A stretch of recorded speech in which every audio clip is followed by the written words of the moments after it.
NASA கிட்ட நெருங்குற லேசா, நான் உறங்குறேன் தூசா, எட்ட போயிடுற வெரசா வெரசா.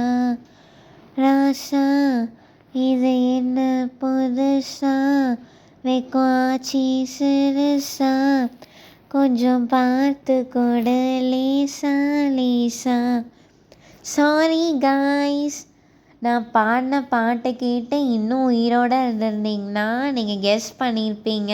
இது actors and their pet series part 4. So இந்த இன்ட்ரோ வேறு யாருக்கும் இல்லை, நம்ம Devara actress and the daughter of Sridevi ma'am, actress Janhvi Kapoor. இவங்க pet parent to 5 beautiful and affectionate dogs of different breeds. இவங்க என்னென்ன ப்ரீட் டாக்ஸ்லாம் வச்சுருக்காங்கன்னா, golden retriever, American Akita, Havanese, lab, Yorkshire terrier. இவங்க அவங்க டாக்ஸ் மேலே ரொம்பவே அஃபெக்ஷன் வச்சுருக்காங்க. அவங்க இன்ஸ்டாகிராம் அக்கௌண்ட்டில் ஆஃபன் அவங்க டாக்ஸை பற்றி போஸ்ட் பண்ணுவாங்க. அது மட்டும் இல்லாமல் அவங்க டாக்ஸ்க்கு எப்போமாவது உடம்பு சரியில்லை இல்லை ஏதாவது டிஸ்ட்ரெஸில் இருக்குது அப்படின்னா அவங்க ஃபேன்ஸ் கிட்ட சஜஷனும் கேட்பாங்க. இது அவங்க யூஸ்வலாக பண்ணுற ஒரு விஷயந்தான். அப்புறம் அவங்க அவங்களோட பெட்ஸோட நேம்ஸ் பற்றின இன்ஃபர்மேஷன் தான் இன்டர்நெட்லேயோ வேறு சோர்ஸஸ்லேயோ அவ்வளோவா அவைலபிளாக இல்லை. நான் தேடி பார்த்தேன்.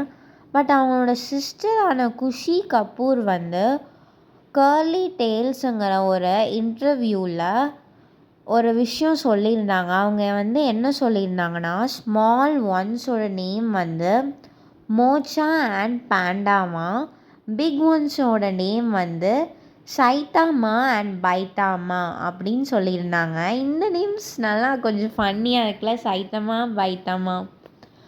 ஸோ இதுக்கு பின்னாடி ஒரு ஸ்டோரி இருக்குது. என்னென்னா, சைட்டாமா ஒரு அனிமே கேரக்டராக. அது என்ன கேரக்டர்னு எனக்கு தெரியல. உங்களுக்கு தெரிஞ்சால் கமெண்ட்ஸில் சொல்லுங்கள். சைட்டாமாக்கு அப்புறம் பைட்டாமா வாங்கினதுனால பிரதர் மாதிரி தானே, பிரதர்னால் ஹிந்தியில் பாய், ஸோ அதனால பைட்டாமா அப்படின்னு வச்சுருக்காங்களாம்.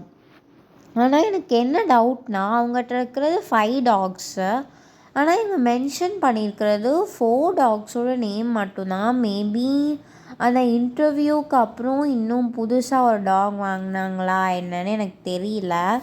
ஸோ இந்த டாக்ஸோட நேம்ஸ் தான் எனக்கு சரியாக தெரியல. பட் எனக்கு அவங்க ப்ரீட்லாம் நல்லாவே தெரியும். அப்புறம் நம்ம miss match and Kamali from Nadukkaveri ஓட ஃபேன்ஸ் யாராவது இருக்கீங்களா? I am a big fan of Kamali from Nadukkaveri. இது நிறைய பேர் பார்த்துருக்க மாட்டீங்க. நீங்கள் எல்லாம் ரோஹித் ஷரஃப்க்கு மிஸ் மேட்ச்லேருந்து ஃபேன்ஸாக இருப்பீங்க. நான் கமலி ஃப்ரம் நடுக்காவேரியிலேருந்தே ஃபேன் தான். அவர் பார்க்கவே அழகாக க்யூட்டாக இருப்பார். ஸோ அவர் ஜான்வி கபூரோட கோஸ்டார்.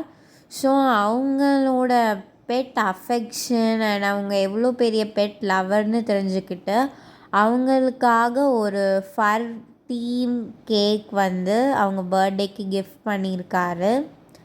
அப்புறம் உங்களுக்கு இந்த வீடியோ பிடிச்சிருந்தா லைக் பண்ணுங்கள், கமெண்ட் பண்ணுங்கள், சப்ஸ்கிரைப் பண்ணுங்கள், ஷேர் பண்ணுங்கள்.